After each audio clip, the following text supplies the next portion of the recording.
Oke, kita lanjutkan pembahasan kita masih di chapter 8 buku Pak Charter, yaitu kita akan bahas masih tentang joint product, by product, dan joint cost. Di bagian yang ketiga ini kita akan membahas part yang terakhir yaitu tentang treatment atas joint product. Ya, treatment atas joint product. Nah, di part atau bagian yang sebelumnya tadi kita sudah membahas konsep dasar tentang joint product, joint cost, dan by product. Kemudian di part yang kedua kita sudah membahas treatment atas by product. Saya ulang lagi bahwa treatment atas by product tadi itu ada dua mazhab, yaitu apakah dia si by product itu mendapat alokasian si joint cost ataukah tidak mendapat alokasian atas joint cost. Jadi mazhab pertama mengatakan bahwasanya by product jangan dikasih joint cost.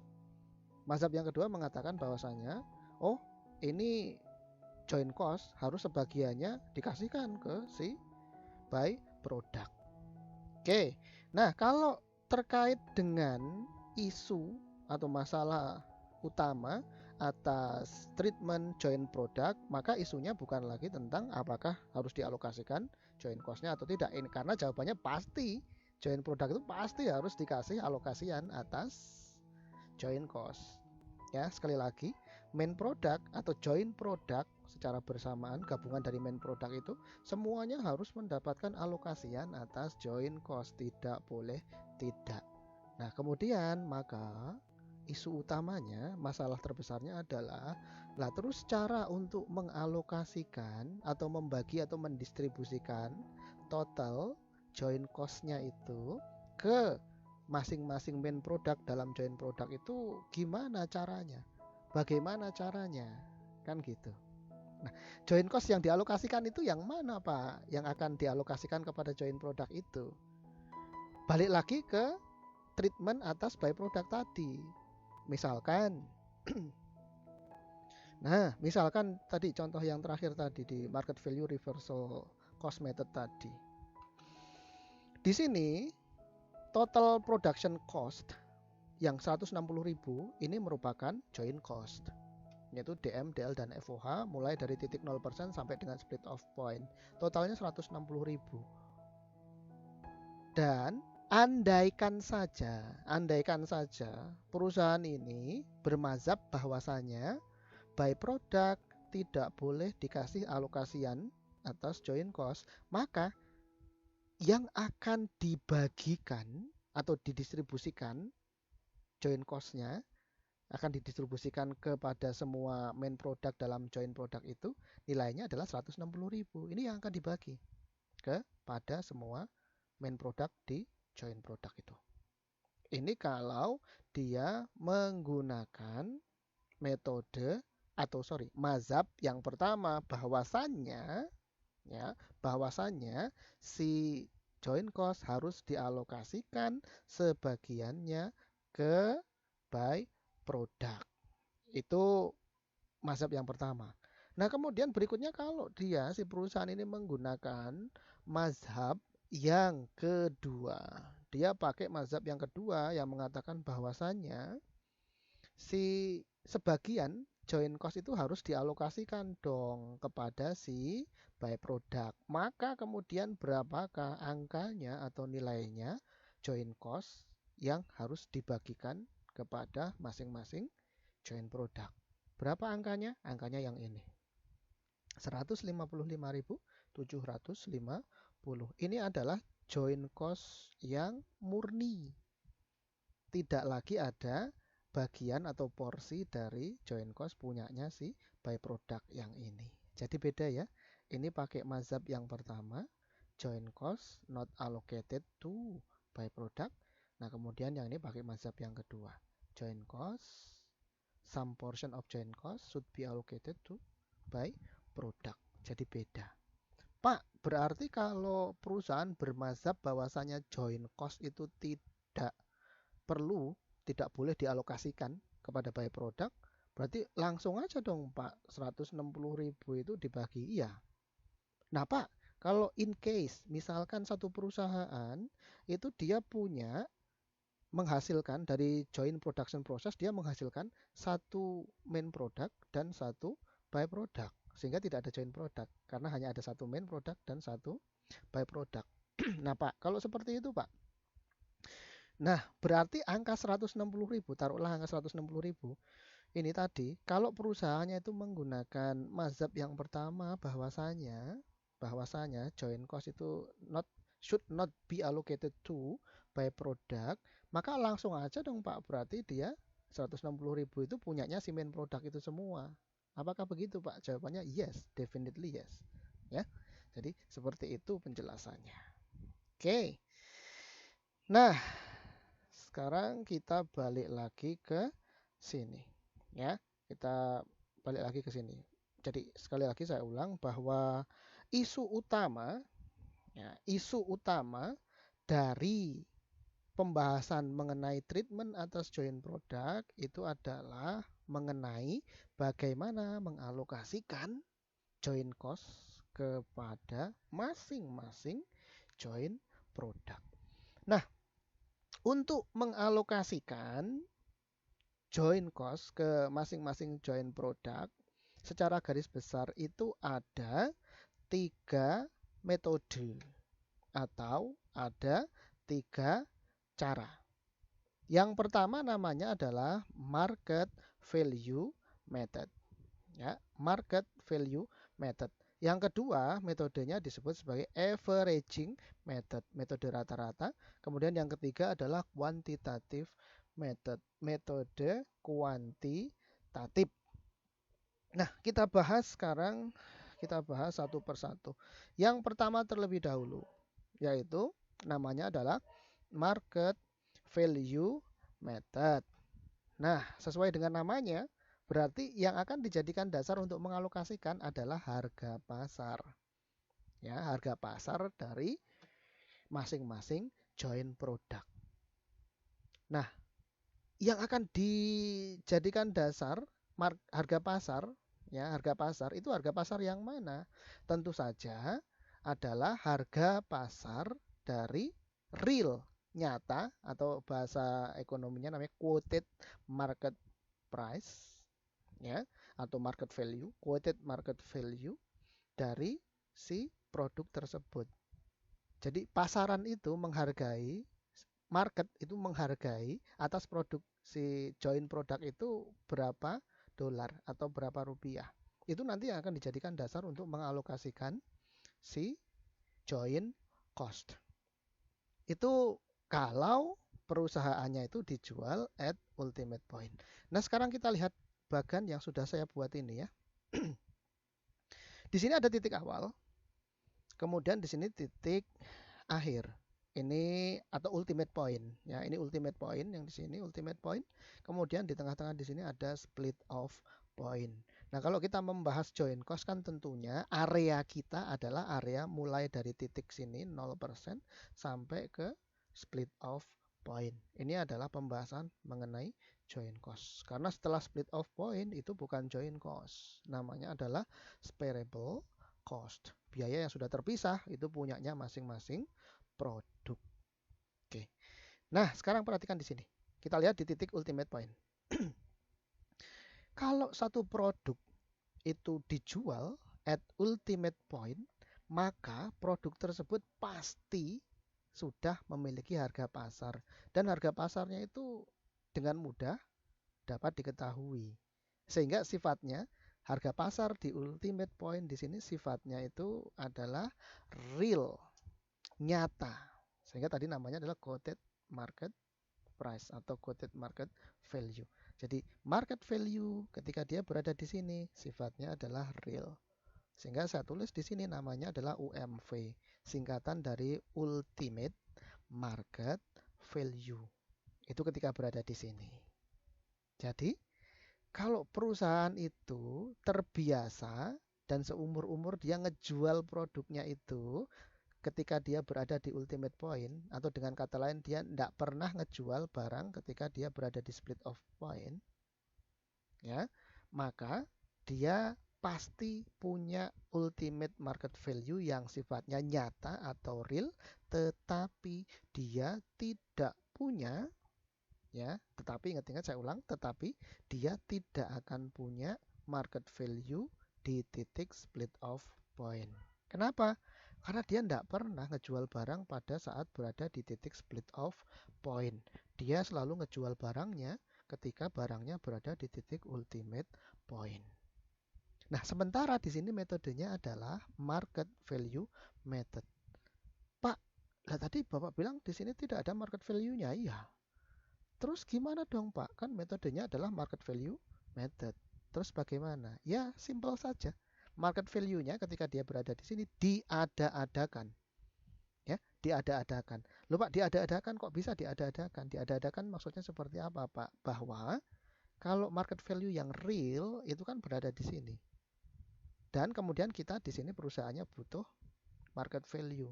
Maka ya sudah, kita buat market value bayangan atau market value buatan atau artifisial. Bahasa lainnya adalah atas buatan atau artifisial itu adalah hipotetik, bukan yang sesungguhnya. Maka market value yang dibuat di titik split off point ini disebut sebagai market value yang hipotetik atau bahasa Inggrisnya hypothetical market value. Saya singkat HMV. Hypothetical market value. Oke. Pertanyaan berikutnya adalah kalau kita membahas mengenai joint cost dan kita akan tentunya akan membagi joint cost, ini saya kasih merah di sini warna merah. Kalau kita membahas joint cost kan berarti kita membahas ketika satu produk itu berada di titik split off point. Kan begitu. Tidak mungkin dong kita membahas joint cost, tetapi produknya berada di titik ultimate point. Nah, itu tidak boleh. Ya, tidak boleh. Kenapa? Kalau dia berada di sini kan otomatis gabungan antara joint cost plus sparable cost. Nggak bisa. Yang mau dibagi kan hanya joint cost. Sparable cost tidak bisa dibagi dong Pak. Nggak bisa. Sparable cost kan itu sudah dedicated murni punyanya masing-masing joint produk. Jadi nggak usah dibagi, nggak usah didistribusikan, tidak perlu dialokasikan. Yang akan dialokasikan hanya joint cost. Sehingga kita harus geser. Kalau produknya itu biasa dijual at ultimate point atau dengan kata lain not sellable at split off point. Saya ulang lagi, ini kalimatnya agak tricky. Kalau produknya itu dijual, pasti selalu dijual at ultimate point karena kita mau mengalokasikan joint cost, maka kita harus geser produknya itu dari sini ke sini. Karena kita membahas joint cost. Yang akan kita bagi joint cost yang di sini adalah biaya dari titik ini sampai ke sini. Kalau si produknya masih berada di titik ini ya tidak make sense, tidak bisa dan tidak boleh. Paham ya? Jadi kalau not sellable at split off point, not sellable at split off point artinya apa Pak? Ya dijual di sini ultimate point. Not sellable at split off point, maka nanti si perusahaan itu akan menggunakan HMV, hypothetical market value. Lah, hypothetical market value atau HMV itu maksudnya gimana Pak? Itu kan market value yang sifatnya artifisial atau hipotetik. Gimana cara memperolehnya Pak? Mudah. Ya.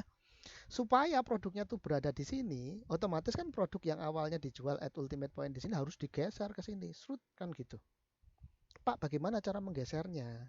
Kan di sini dia punya real market value kan gitu. Nah, terus dari sini sampai ke sini kan ada variable cost. Supaya posisinya berada di sini bagaimana Pak? Ya sudah, kita geser ke sini. Sret, kita geser berada di titik split off point. Menggesernya bukan kursornya saya geser begini, tidak. Maksudnya adalah market value yang real yang berada di sini harus dikurangi dengan variable cost. Kan gitu kan? Ini kan market value real. Dari sini sampai di sini ini kan ada variable cost. Kalau begitu supaya dia berada di titik ini, di posisi ini, terus gimana caranya? Ya berarti tinggal real market value atau ultimate market value UMV dikurangi dengan variable cost. Selesai, dia sudah berada di titik ini. Dan namanya bukan market value yang real atau ultimate market value, bukan. Namanya menjadi hypothetical market value. Paham ya? Oke. Nah, Pak, kalau si produknya itu selalu dijual at split off point, terus bagaimana, Pak? Ya, kalau produknya itu selalu dijual at split off point, ya enggak perlu capek-capek, enggak perlu susah-susah kita mencari hypothetical market value. Karena ketika dia berada di sini pun dia sudah punya market value yang sifatnya real. Kan gitu. Oke? Enggak perlu kalau memang produknya itu begitu dia berada di titik split off point, semua join produknya itu langsung dijual. Ya, langsung dijual. Otomatis kan dia pasti punya market value ketika join produknya itu berada di titik split off point. Terus gimana? Use market value. Nggak usah mencari-cari yang namanya hypothetical market value. Paham ya? Berarti dapat kita simpulkan ya. Jadi market value method, lihat dulu. Ada market value pas pada saat split off point atau tidak. Kalau dia produknya itu tidak punya market value at split off point, maka harus dicari dulu hypothetical market value. Caranya gimana? Yuk gampang. Market value yang sifatnya ultimate, yang real tadi, UMV, dikurangi dengan sparable cost. Sehingga akan menghasilkan hypothetical market value. Oke. Sehingga saya tulis di sini ya. Mungkin saya insert dulu. Saya tulis. Jadi hypothetical market value itu adalah sama dengan ultimate market value. Ultimate market value kita kurangi dengan sparable cost. Ini adalah rumus dalam rangka untuk mencari hypothetical market value. Oke. Nah, sampai di sini sekarang kita lihat contoh dari penjelasan atas market value method. Ini saya ambilkan dari bukunya Pak Charter. Misal, yang pertama adalah produknya itu sellable at split off point. Produknya sellable at split off point. Kalau produknya itu sellable at split off point, maka otomatis kita tidak perlu mencari yang namanya hypothetical market value yang ini tadi. Kita nggak perlu cari-cari ini. Terus gimana Pak? Perhatikan. Contohnya di sini misalkan ada satu perusahaan yang dia menghasilkan 4 main produk bergabung jadi satu, namanya joint product. Ada 4 joint product. Nah, ini adalah unit yang diproduksi. Kemudian ini market value per unit at split off point. Ya, market value per unit at split off point. Kemudian ini total market value. Total market value dari mana Pak asalnya? Total market value ya berarti mudah. Tinggal unit produce, quantity produce dikalikan dengan market value per unit. 20.000 untuk produk A, 20.000 dikalikan 0,25 seperempat sama dengan 5.000. Kemudian produk D berarti 15.000 dikalikan 5 sama dengan 75.000. Sehingga total market value-nya adalah 160.000. Nah, sekarang karena produknya itu sellable at split off point,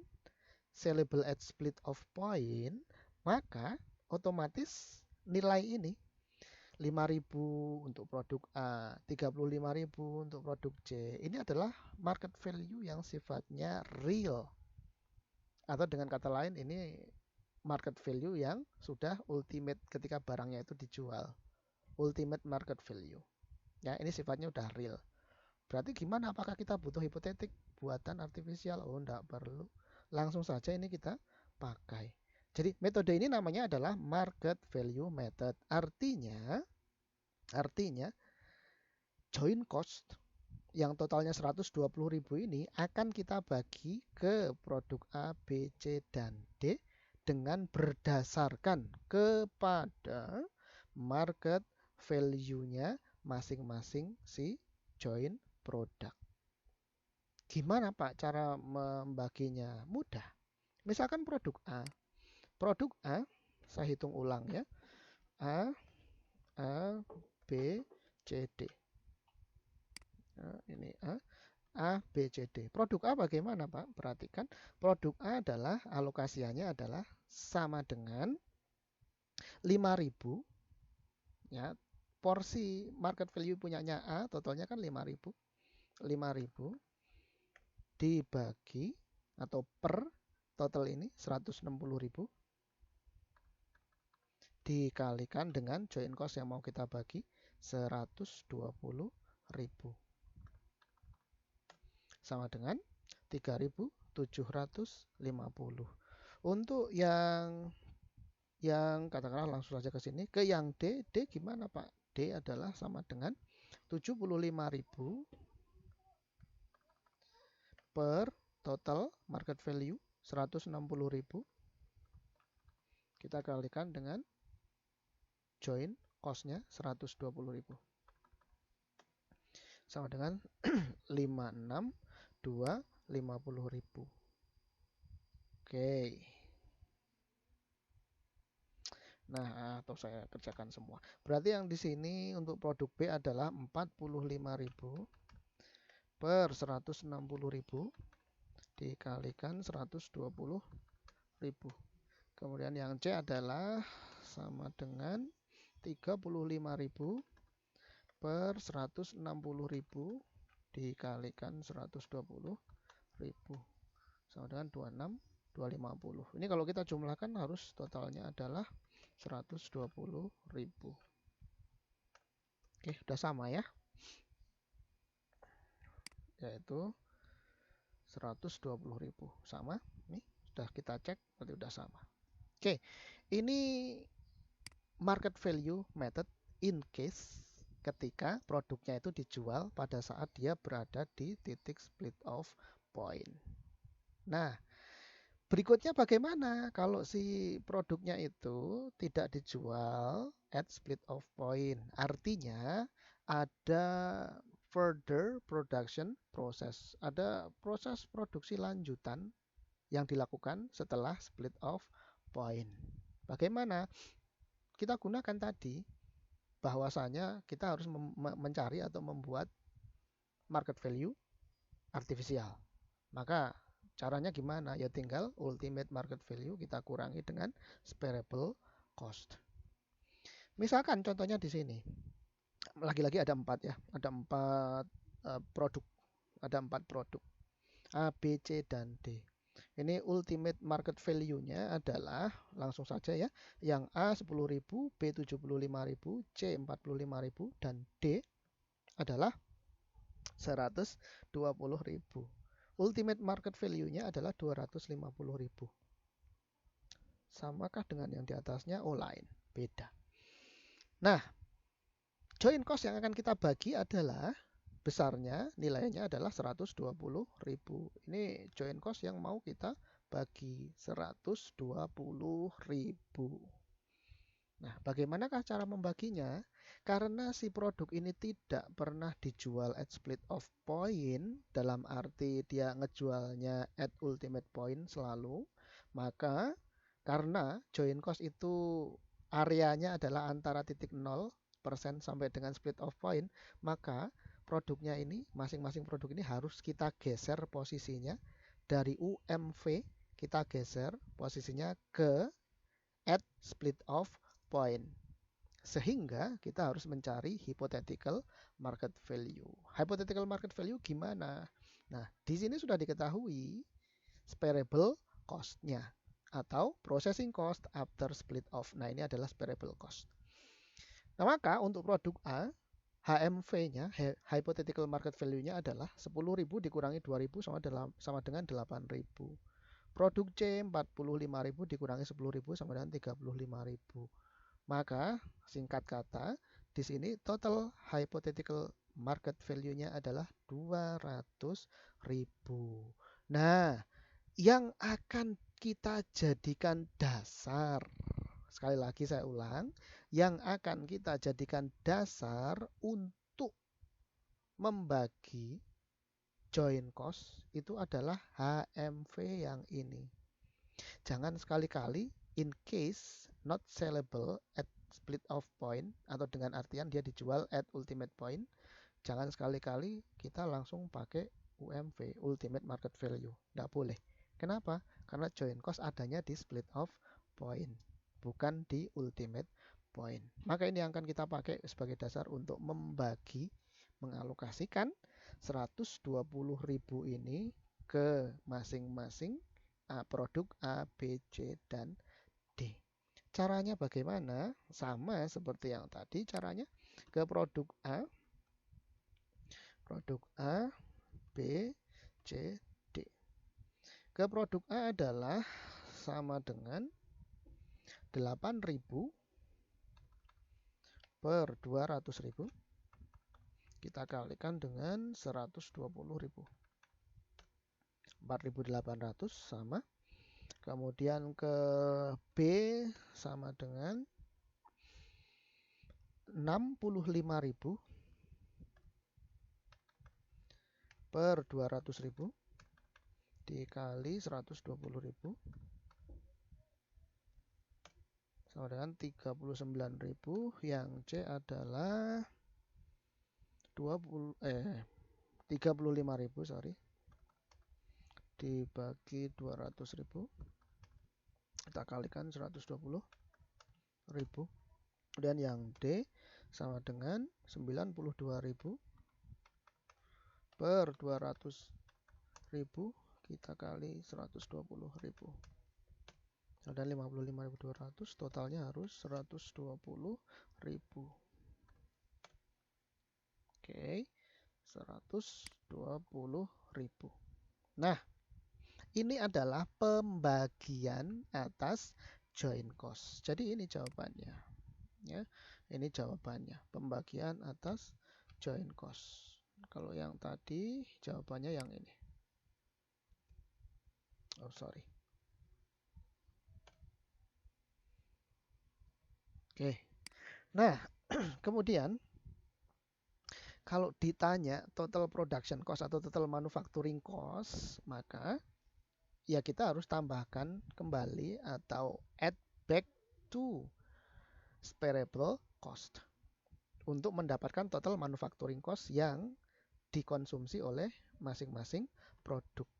Karena loh Pak, kok bukan jawaban akhirnya, kok bukan 48, 39, 21 dan 55, 200, kok bukan ini? Iya, ini kan baru biaya produksi yang dikeluarkan untuk masing-masing produk ini dari mulai titik 0% sampai dengan titik split off point. Ya, kalau kita lihat di sini, yang tadi loh, yang pembagian ini 4.800, 39, 21 dan 552 ini kan hanya biaya mulai dari titik ini sampai ke sini. Kalau total biaya produksinya gimana Pak? Total biaya produksinya kan berarti mulai dari sini sampai dengan produknya itu siap untuk dijual. Berarti total manufacturing cost-nya atau total production cost-nya, total biaya produksinya adalah mulai dari sini sampai sini. Artinya joint cost ditambah dengan spareable cost. Kan gitu. Berarti di sini total production cost-nya adalah sama dengan ini 4.800 ditambah dengan spareable cost untuk A jadi 6.800. Untuk produk B adalah 39.000 ditambah spareable cost 10.000, 49.000. Yang C 21.000 ditambah 10.000 sama dengan 31.000. Dan yang D 55.200 ditambah dengan 28.000 sama dengan 83.200. Oke, ini pembahasan kita tentang bagaimana membagi joint cost kepada joint product under market value method.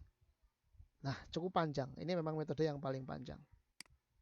Nah, berikutnya metode yang kedua.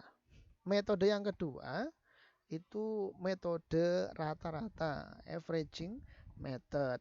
Nah, kalau kita berbicara metode rata-rata, maka nanti ada dua proses untuk merata-ratakan.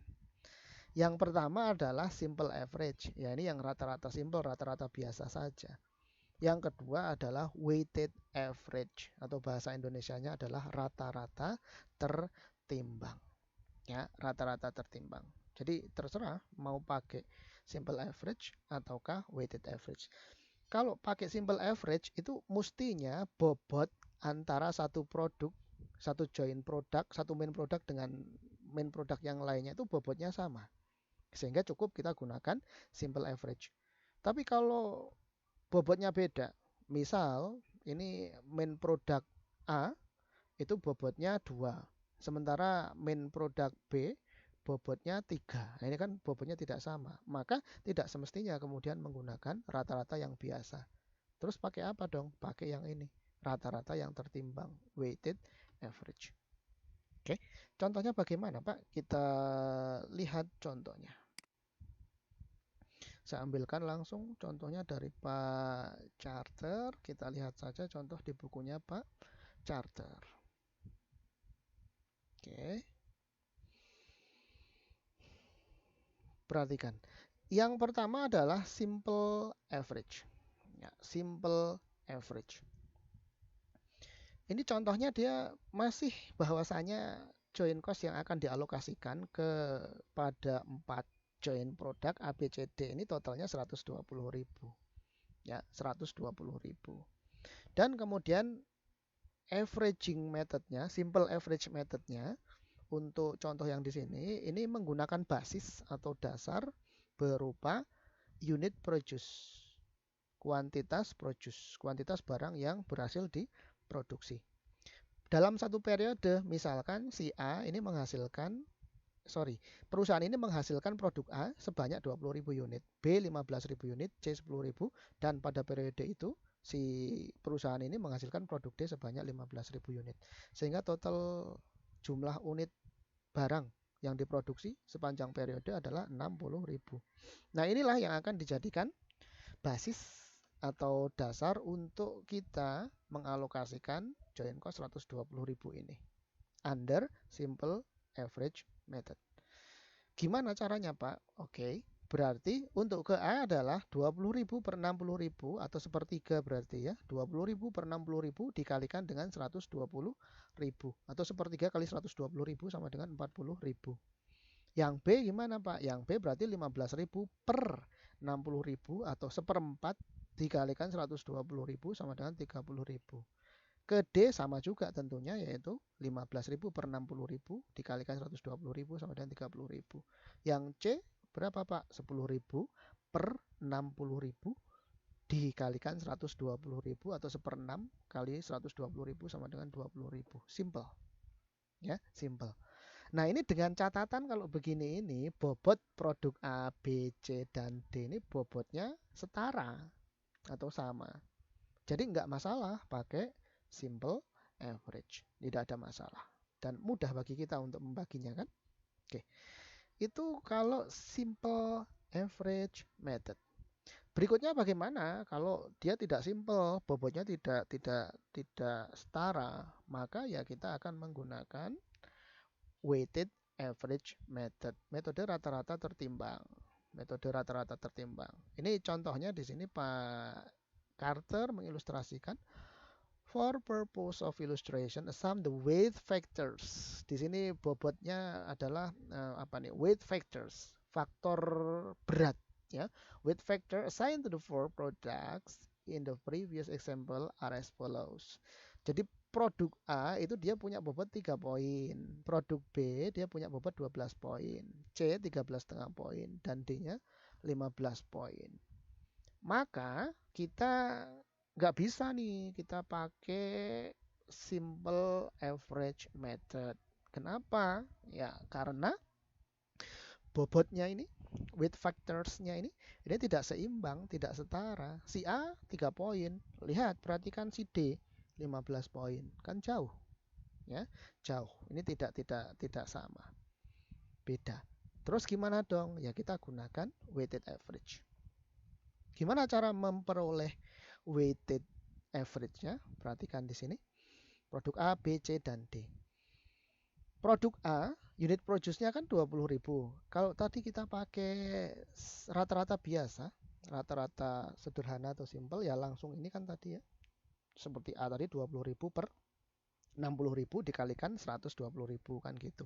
Nah kalau dalam konteks ini, dalam kasus yang ini nggak bisa kita pakai langsung begini, nggak bisa. Terus gimana solusinya? Maka untuk produk A 20.000 kita kalikan dengan bobotnya. Ya, bobotnya adalah 3 poin. Maka ketemu 60.000. Ini adalah weighted units. Ya, tertimbangnya, bobot tertimbangnya 60.000. Yang B 15.000 kali 12 sama dengan 180.000. C 10.000 kali 13,5 sama dengan 135.000. Yang D 15.000 kali 15 sama dengan 225.000. Sehingga totalnya adalah weighted unitsnya adalah 600.000. Nah, kemudian bagaimanakah membagi atau mengalokasikan total joint cost yang 120.000 ini kepada masing-masing produknya? Ya gampang. Berarti untuk ke A, joint cost yang dialokasikan ke A adalah sama dengan 60.000 yang ini, jangan pakai yang ini ya. Karena kalau pakai yang ini adalah simple average method. Kalau yang ini weighted average method. Maka yang kita pakai yang ini. Maka ke A 60.000 per 600.000 kita kalikan 120.000 sama dengan 60.000 per 600.000 kan berarti 1/10 atau 10%. Berarti 10% kali 120.000 sama dengan 12.000. Kemudian yang B gimana? 180.000 per 600.000 kita kalikan 120.000 pasti hasilnya 36.000. Demikian juga yang C 135.000 per 600.000 dikalikan 120.000 sama dengan 27.000. Yang terakhir D 225 per 600 dikalikan 120.000 sama dengan 45.000. Nah, ini adalah pembagian joint cost ke masing-masing joint produk A, B, C, dan D. Ingat, ini hanya joint cost. Kalau ditanya berapakah total manufacturing cost-nya, maka masing-masing angka ini harus ditambahkan dengan variable cost masing-masing. Punyanya A, B, C, dan D. Barulah kemudian ketemu total manufacturing cost untuk masing-masing produk. Paham sampai di sini ya? Oke, itu metode yang kedua, averaging method. Kemudian yang terakhir adalah quantitative method. Ya, quantitative method.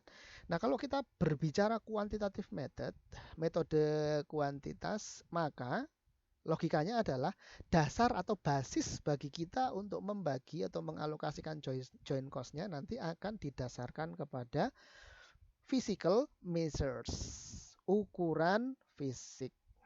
Ya, ukuran fisik. Ukuran fisik apa aja, Pak? Bisa pakai kuantitas, boleh. Bisa pakai volume, bisa. Pakai bobot atau beratnya, timbangannya, bisa atau tidak, Pak? Boleh atau tidak? Oh, boleh, silakan aja. Dan lain-lainnya. Oke, itu quantitative method. Contohnya bagaimana, Pak? Langsung kita lihat contohnya. Kita lihat lagi ya, bagaimana Pak Charter mencontohkan. Nah, ini adalah quantitative method dengan menggunakan contohnya dari Pak Carter. Perhatikan. Jadi ada satu perusahaan, ya, ada satu perusahaan, dia itu menghasilkan berapa macam produk ini? 1, 2, 3, 4, 5, 6. Ada 6 produk. Ya, jadi dari satu joint production process itu dihasilkan 6 macam produk. Ya, ada 6 macam produk di sini. Kemudian kita lihat yields in pounds of recovered product per ton of coal. Ini di sini ada datanya. 1.320 pounds untuk coke. Kemudian untuk coal Tair adalah 120, benzol 21, sulfat 26, gas 412. Ini waste ini sampah ini ya. Atau ya nggak dipakai, ini bukan produk, sorry, berarti produknya cuma 5, berarti 1, 2, 3, 4, 5. Ini nggak dipakai, makanya di sini nggak ada perhitungannya. Oke, sehingga totalnya 2000 pounds. Distribution of waste to recovered product, kita lihat ternyata ini yang apa namanya itu sampah yang waste-nya ini berupa air ini kan ada biayanya juga kan gitu. Nah, maka kemudian yang 100 pounds punyanya water yang sebagai sampah tadi, waste tadi, ini akan dialokasikan ke kelima produk yang lainnya. Supaya apa? Supaya nanti dalam perhitungan basis pembagian joint cost-nya itu nggak mislead. Kenapa tidak mislead? Karena ini yang sampah ini kan juga dihasilkan gitu loh dari proses produksinya, maka ini juga harus diperhitungkan gitu. Nah, dialokasikan yang 100 pounds ini dialokasikan ke Coke adalah 69,474. Dihasilkan dari mana ini 69,474 dari sini hitung-hitungannya. Dia berarti pakai rata-rata biasa ya. Jadi 1320 per 2000 totalnya dikurangi 100 berarti 1900 sama dengan 69,474. Oke, kemudian ke Coal Tar 6316 dan seterusnya sehingga total ketemunya 100 pounds ya, 100 pounds. Sehingga kemudian di sini ada revised weight of recovered product. Maksudnya ini adalah berat ya, berat yang sudah disesuaikan dengan memperhitungkan waste sampah yang berupa air tadi ini. Maka sekarang coke-nya untuk produk yang bernama coke, untuk produk coke-nya adalah 1320 pounds ditambah 69,474 pounds. Hasilnya 1389,474 pounds. Kemudian untuk gas, saya langsung lihat ke yang bawah. Untuk gas, awalnya dia sebelum mendapatkan alokasian sampah, yaitu 412,1. Kemudian gas, dia mendapatkan alokasian air, produk sampah berupa air 21,689. Maka total revised weight, bobot yang sudah disesuaikannya adalah 412 ditambah 21, sama dengan 433,789. Nah, inilah yang akan dijadikan dasar dalam rangka untuk mendistribusikan atau mengalokasikan si joint cost. Ya, si joint cost. Di contoh yang ini joint cost-nya adalah 40 dolar. Ya, adalah 40 dolar. Kita lihat di sini. Apakah 40 dolar ini dari mana angkanya? Oh, dari yang ini. The following table illustrates the quantitative unit method using weight as the basis for joint cost allocation and assuming the cost of coal is $40 per ton. Jadi ini cost ya, cost untuk mengolah produk itu dalam artian ini adalah joint cost-nya adalah totalnya 40 dolar. Jadi 40 dolarnya itu dialokasikan, didistribusikan ke Coke sebesar 27,790. 27,790 dolar. 27,790 asalnya dari mana? Kita lihat perhitungannya dari 13,89474 dibagi atau per 2000 dikalikan 40 sama dengan perhitungan kita tadi. Kemudian untuk yang sulfate amonia gimana Pak cara menghitungnya? Tentunya adalah 27,368 per 2000 dikalikan 40 sama dengan 0,547. Sehingga inilah hasil dari pembagian atau apportionment of joint cost ke masing-masing joint produk ini.